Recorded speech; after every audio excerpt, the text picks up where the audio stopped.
And welcome back to EDH Deck Building. I am your host, Demo, and these are the commander staples that I will be putting in my Selesnya decks. Continuing on with my series, we're now into the white and green combination. Of course, that is what Selesnya means. And this series is not just about, here's all the cards I'm going to put in these decks. Whenever you're building a combination of colors, what you really first need to be looking at is, what does this color combination do best? And also, what is this color combination lacking? That's sort of the things you need to look at. Now, of course, with Selesnya, white and green, it does a lot of things the best, and it really doesn't have a lot of things that it is lacking, right? So, for example, ramp, if you want to be ramping in white and green colors, there's so many options, it's not even funny. I mean, obviously you have the green options, which there are a ton, and I don't know if you need to put any mana rocks in your Selesnya decks. Even white has some fantastic ramp options like Deep Gnome Tarotmancer, a card that I can't believe isn't seeing more play. In a white and green deck with all those fantastic green ramp options,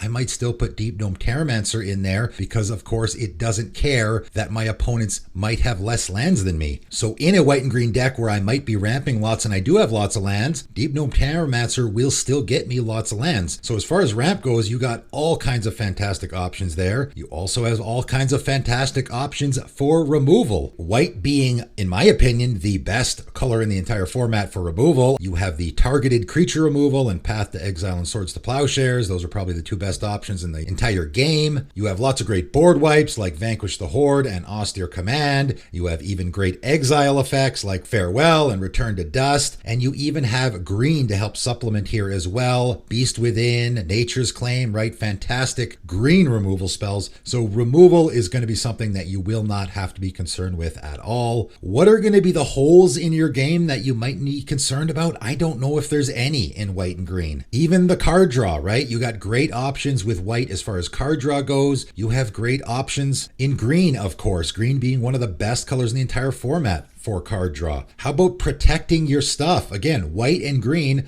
are the two best colors in the entire format as far as protecting your stuff. I mean, you don't get counter spells. I mean, sorry, you actually do get a couple counter spells, but other than just the straight up counter spells, you have a whole bunch of fantastic options. Probably the two best in the entire format, Heroic Intervention and Teferi's Protection, that you get to put in your Selesnya deck. So you're definitely good there as well. Not really any holes at all that I can see in the Selesnya game. So you really have all your bases covered here, no matter what you're going to be doing in your deck. But again, let's get to some of the actual Selesnya cards that are only going to go in those white and green decks that I like to play a lot. Speaking about protection, I like Dauntless Escort. I've put this in a ton of decks. 1 green and a white Rhino Soldier, 3/3. Sacrifice it and creatures you control gain indestructible in a turn.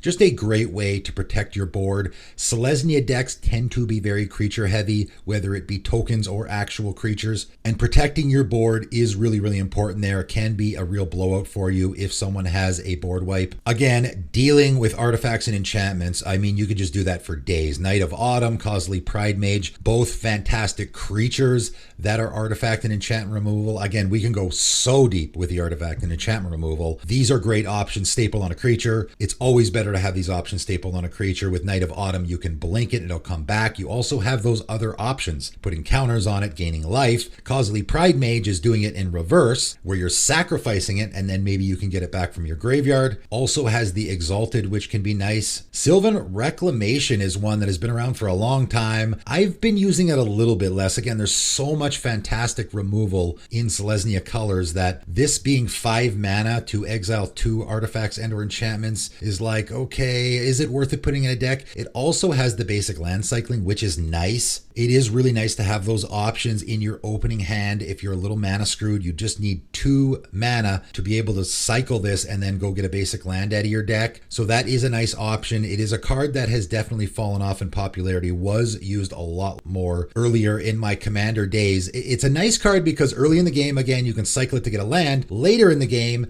now you have a 5 mana instant speed option for exiling artifacts and enchantments. So it is still a pretty good card. I don't know if I would necessarily put it in all of my Selesnya decks, again, because there's just so many options there. Eladamri's Call is probably one of the best, if not the best, creature searching cards in the entire format. Green and a white, instant. Search your library for a creature card, reveal that card, and put it in your hand, then shuffle. That's it. Very simple. It's instant speed even, which makes it even better. I know people might say, well, Worldly Tutor might be the better option as far as searching for creatures go. I mean, it's only 1 mana. They're both instant speed. However, Worldly Tutor puts on top of your library. Now, usually that's not an issue because, of course, you're going to cast it on your opponent's turn, and then on your turn, you'll just draw it off the top of your deck. But if you draw your Eladamri's Call on your turn, now you can immediately go get that creature that you want. And again, it could be an answer like a Knight of Autumn to get an artifact or enchantment off the battlefield. Whereas with Worldly Tutor, you have to wait a whole nother turn, likely before you can actually get it into your hand. So the fact that Eladamri's Call puts it immediately into your hand, I think, for me, makes it a lot better. I think it's the best creature tutor option in the entire format. Of course, we have Aura Shards and Mirari's Wake. These have been Selesnya Commander staples since forever. They're not ones that I actually play, and I know I'm making a video about the Commander staples that I play, but there are a lot of newer Commander players that probably will be watching this video that are looking for options to put in their white and green decks, and these are fantastic ones. These cards can go in any white and green Commander deck, and they're going to do tons of work for you. Of course, Aura Shards, whenever a creature enters the battlefield under your control, you can destroy an artifact or enchantment. So again, so many options when it comes to doing that in Selesnya colors. I guess if you're not playing a Selesnya creature heavy deck, this isn't that good, but I don't know if that's ever happened. It's pretty much a guarantee if you're playing a white and green Commander deck, you're going to have at least a decent amount of creatures in that deck. Mirari's Wake, same thing. I guess the Anthem effect here isn't as good if you're not playing a lot of creatures, but that is highly unlikely. And then on top of that, whenever you tap a land for mana, you add 1 mana of any type that land produced, so it's a mana doubler. Both of these cards, fantastic Commander staples. Again, I don't have them in any decks myself, but they certainly could go in any Selesnya Commander deck, and they're going to be great. Couple of lands that we can talk about here. Krosan Verge is certainly one that has seen a lot of play in the Commander format that you could pretty much put in any white-green deck, and it's going to be great. Enters the battlefield tap. That's not great. Does tap for a colorless, also not fantastic, but you can pay 2 and tap, sacrifice Krosan Verge, search your library for a forest card and a plains card. Put them on the battlefield tapped, then shuffle. So this is a ramp card, right? This is going to swap out 1 land for 2 lands. So you are ramping, you're getting more lands than you had before. And the most important part here, of course, is that you're searching for a forest card and a plains card. Now, of course, you can just search for a basic forest and a basic plains, put those into play tapped. That's fine. So not only is this ramping, it's also mana fixing as well. But more importantly, it is searching for a forest, and plains doesn't have to be basic, right? So you can go get your Temple Garden and your Canopy Vista if you want to. It doesn't matter which one is which. They both fulfill the forest and plains. So I can sack my Krosan Verge, go get a Temple Garden and a Canopy Vista, and both of those lands are going to be tapping for white and green. So I'm getting 2 lands that is fixing me in both colors. So that's why this card I think is pretty good. Again, in white and green, ramping isn't that big of an issue. So I don't know if this is still going to see as much play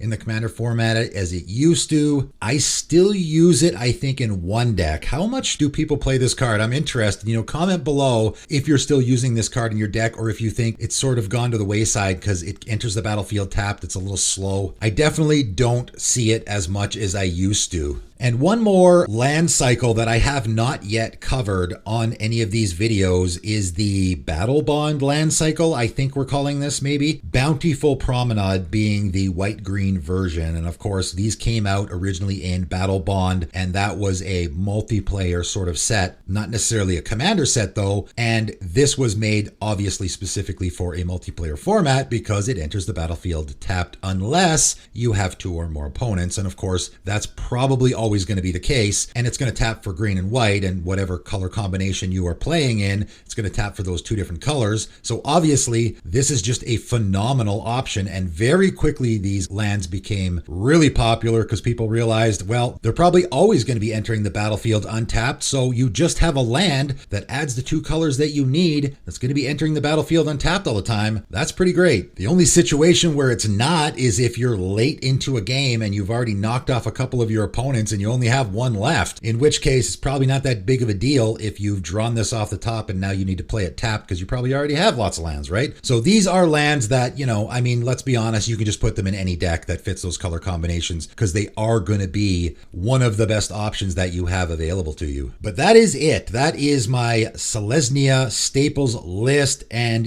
personally for me, this is probably my favorite 2-color combination. Again, I don't really think there's any downside to this color combination. It does pretty much everything well. Not a lot of holes in the Selesnya game. And then on top of it, as a sort of a nostalgic thing for me, my very first deck, not Commander deck, my very first deck in Magic period that I ever made was a Selesnya deck. White and green were my favorite color combination ever since pretty much the beginnings of me playing Magic. Still pretty much is. I have 2 Selesnya decks myself, my Dragonlord Dramoka deck and my Shanna deck. I always have lots of fun with both of them. Fantastic color combination. It's my personal favorite, and I think it is one of the best color combinations in the format. But let me know in the comments below what you think are absolute staples for you in your Selesnya decks. That is it for today, and thanks for tuning in.